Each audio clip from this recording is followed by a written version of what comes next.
नमस्कार, मेरा नाम किरण वर्मा है। मैं दिल्ली से हूँ और मैं रक्तदान की जागरूकता के लिए पूरे देश में पैदल यात्रा कर रहा हूँ पिछले 2.5-3 साल से। और मकसद है कि देश के अंदर कोई भी व्यक्ति ब्लड की कमी की वजह से अपनी जान न गंवाए। अब तक कितनी यात्रा कर चुके हो? लुधियाना तक मैं 21,400 किलोमीटर की यात्रा कर चुका हूँ। कहाँ से स्टार्ट किया? ये यात्रा मैंने केरला से शुरू की थी और केरला, तमिलनाडु, पौंडीचेरी, कर्नाटका, गोवा, महाराष्ट्र, दादर नगर, दमन दीव, गुजरात, तेलंगाना, आंध्रा, उड़ीसा, वेस्ट बंगाल, आसाम, मेघालय, मिजोरम, त्रिपुरा, मणिपुर, नागालैंड, अरुणाचल, सिक्किम, राजस्थान, हरियाणा, चंडीगढ़ होते हुए अभी पंजाब के लुधियाना पहुँचा हूँ। कितने स्टेट कवर कर चुके हो? ये 24वां स्टेट है मेरा। क्या असर हुआ आपकी यात्रा में? मेरी यात्रा का असर ये हुआ कि 45,000 से ज़्यादा लोगों ने अभी तक ब्लड डोनेट किया है और 153 ब्लड डोनेशन कैंप हुए हैं पूरे इंडिया में।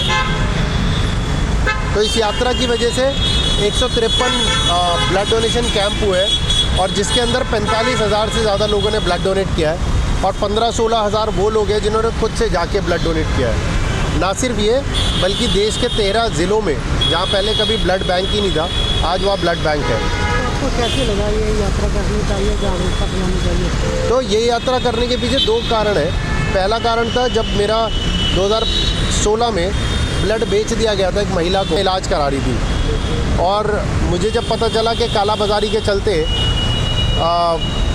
औरत को मेरा ब्लड बेचना खरीदना पड़ा, तो मुझे एक कोई एजेंट दलाल था, उसने मुझे कॉल किया दिल्ली में 2016 में 26 दिसंबर 2016 को।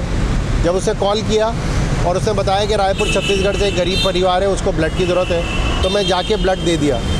देने के बाद मुझे पता चला कि जब मैं फैमिली से मिलने गया तब मुझे पता चला कि वो जो महिला है जिसके पति बीमार है, उन्होंने मेरे ब्लड के लिए उस आदमी को पैसे दिए जिसने कॉल करके मुझे बुलाया था। मुझे ये बोला गया कि गरीब फैमिली है और उस औरत को ये बोला गया कि मैं ब्लड डोनर अरेंज कर दूंगा, आप पैसे दे देना। और ये जो समस्या है इसका समाधान भी नहीं है, क्योंकि जो ब्लड दिया गया था वो उसी व्यक्ति को दिया गया था जिसके लिए मैंने ब्लड दिया था और पैसा जो लिया गया था वो कैश में लिया गया था, तो कोई प्रूफ भी नहीं था।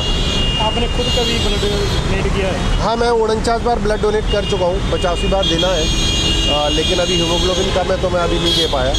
लेकिन मेरा मकसद बस ये है कि पंजाब के अंदर जो यूथ है जो नशे की तरफ जो जा रहा है उसको रोकना पड़ेगा, ताकि वरना आने वाले समय में यूथ ही हमारा बिगड़ गया तो वो ब्लड कहाँ देगा।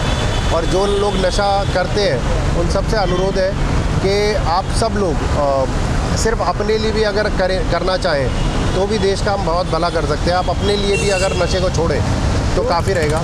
जो कैंप लगते हैं ब्लड के, जो इतना ब्लड इकट्ठा होता है वो भी रोका जाए तो बिकता है तो लोगों? नहीं। देखिए, बिकना अलग चीज़ है। जहाँ आप ब्लड डोनेशन कैंप पे ब्लड डोनेट करते हैं वो ब्लड जाता है किसी बैंक को, ब्लड बैंक को, और वो जो ब्लड बैंक आपसे पैसे ले रहा है वो पैसे उसके ले रहा है क्योंकि उनके प्रोसेसिंग फ़ीस होती है, उनके बहुत सारे एम्प्लॉयज़ होते हैं, उनका पूरा इंफ्रास्ट्रक्चर होता है, उनको सेफ्टी के साथ टेस्ट भी करना होता है आपका ब्लड। अगर अनसेफ ब्लड आपको दे दिया जाए तो आपका जो ब्लड है उसकी वजह से कंटेमिनेशन बहुत हो सकता है, आपको बीमारियां हो सकती है। तो इसीलिए वो जो ब्लड है उसको टेस्ट करना भी ज़रूरी है और उसी के पैसे वो आपसे लिए जाते हैं। जितने भी स्टेट में आप गए हो, डिस्ट्रिक्ट लेवल के अधिकारियों को मिले हो, कैसा सहयोग मिला हो? बहुत अच्छा सहयोग मिला।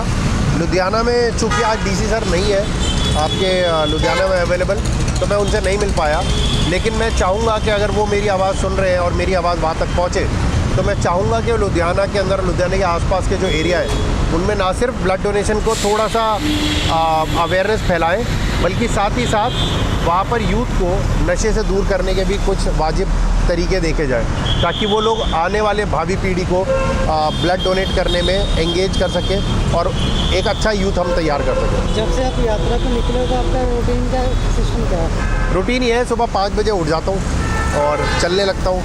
पंजाब में 5 बजे नहीं उठ पा रहा क्योंकि मैं बोलना नहीं चाहता, लेकिन पंजाब के अंदर बहुत सारे ऐसे एरिया हैं जहाँ नशे वाले लोग बहुत मिलते हैं रास्ते में, तो मैं कोशिश करता हूँ दिन में चलने की पंजाब में, और फिर उसके बाद हाईवे ढाबे पे दोपहर को मैं रेस्ट करता हूँ और शाम होते होते मैं अपना ठिकाना कहीं पकड़ के बाहर जाता हूँ।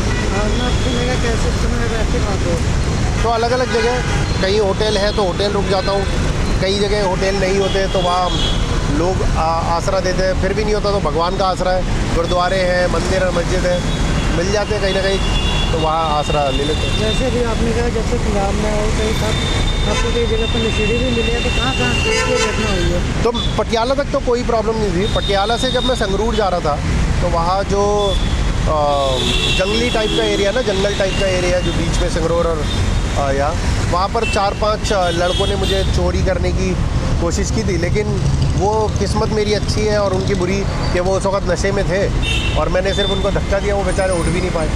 तो ये भी एक बहुत गलत बात है कि यूथ आप अपने पैरों पे खड़ा नहीं हो पा रहा इस नशे की वजह से। और अभी आप लुधियाना पहुँचे, इसके बाद कहाँ जाना है? लुधियाना से जलंधर जाऊंगा, फिर होशियारपुर वगैरह बाकी जगह। लोगों को क्या सुनाया देना चाहते हैं? मैं सिर्फ ये मतलब संदेश देना चाहता हूँ कि आप लोग जाएं और जाके ब्लड डोनेट करें। अगर फिर भी नहीं कर सकते तो आपके आसपास के लोगों को जागरूक करें। यूथ जो नशे में है, अगर हमने उसको ब्लड डोनेशन के अंदर एंगेज कर लिया तो मैं आपको वचन देता हूँ कि वो लोग फिर कभी नशे का रास्ता नहीं अख्तियार करेंगे। जो आपके यात्रा पे जो खर्चा आ रहा है वो कैसे आप? मैं खुद से मैनेज करता हूँ। मैं किसी सरकार, किसी पॉलिटिकल पार्टी, किसी धार्मिक संगठन से कोई पैसा नहीं लेता। मेरे कुछ चुनिंदा दोस्त हैं, बचपन के दोस्त हैं, वो और मैं मिलके इसके खर्चे उठा रहे हैं और किसी संस्था से भी हम कोई पैसा नहीं ले रहे। जैसे खूनदान को महादान कहा जाता है, तो फिर भी क्यों है जो लोग जागरूक नहीं है इसके लिए? ये इसलिए भी ये जागरूकता नहीं है क्योंकि ब्लड डोनेशन हमारा कल्चर नहीं है। आप बंगाल में जाएंगे, त्रिपुरा में जाएंगे या और इस तरफ के एरिया में, केरला में जाएंगे, वहाँ आप देखेंगे ब्लड डोनेशन वहाँ प्रैक्टिस है। अगर आप ब्लड डोनेट नहीं भी कर रहे तो वो हर संडे को वो ब्लड डोनेशन कैंप में जाके वहाँ सेवा करते हैं ताकि लोगों को और ज़्यादा जागरूक करा जाए। फ़ोन करके लोगों को बुलाते हैं। यहाँ वो चीज़ कम है। आप संडे सैटरडेज़ को अगर देखें तो लोगों के अंदर उतना एंगेजमेंट नहीं है। शायद हमें ज़रूरत है कि ब्लड डोनेशन को कल्चर का एक पार्ट बनाने के लिए। बड़े कहाँ करते? मैं 10th तक पढ़ा हूँ, उसके बाद मैं पोस्टर बेचने लगा दिल्ली में। फिर उसके बाद किस्मत अच्छी रही और मैं कुछ प्रोफेशनल जॉब में पढ़ा और फिर उसके बाद एक काफ़ी बड़ी यूनिवर्सिटी एजुकेशनल ग्रुप है, उसका मैं मार्केटिंग हेड बना। लेकिन फिर जब पता चला कि ब्लड की कालाबाजारी के बारे में, तब मैं अपनी नौकरी छोड़ के और मैं दिल्ली में ही कर रहा था। मैं दिल्ली में रहता हूँ। हाँ, जॉब छोड़ दी। तो आपकी फैमिली में कौन है? मेरी वाइफ है और मेरा एक बेटा है। तो वो कैसे? वो खुद मैनेज करते हैं। मतलब मेरी वाइफ बहुत ज़िम्मेदार है, उन्हीं की ज़िम्मेदारी की वजह से मैं चल पा रहा हूँ। बड़ा मुश्किल होता है मैनेज करना, लेकिन फिर भी उनकी हिम्मत है जिसकी वजह से मैं कर पा रहा हूँ। सरकारों से क्या अपील करना चाहते हैं? सरकारों मैं सरकार से सिर्फ ये अपील करना चाहूँगा कि पंजाब में नशा एक बहुत बड़ा एक प्रॉब्लम है, जिसकी वजह से घरों को बर्बाद होते हुए आपने देखा सुना होगा। सरकारों से बस ये अनुरोध है कि आप प्लीज़ इसकी तरफ कुछ करें ताकि हम लोग एक अच्छा उदाहरण रख सकें।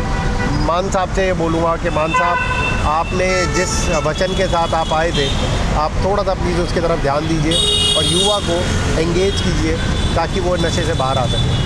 ਅਜੀਤ ਪੰਜਾਬੀ ਦੀ ਆਥੈਂਟਿਕ ਖਬਰਾਂ ਦੇ ਲਈ ਸਬਸਕ੍ਰਾਈਬ ਕਰੋ ਅਜੀਤ ਵੈਬ ਟੀਵੀ ਅਤੇ ਤਾਜ਼ੀ ਖਬਰਾਂ ਦੀ ਨੋਟੀਫਿਕੇਸ਼ਨ ਪਾਉਣ ਦੇ ਲਈ ਬੈਲ ਆਈਕਨ ਤੇ ਕਲਿੱਕ ਕਰੋ।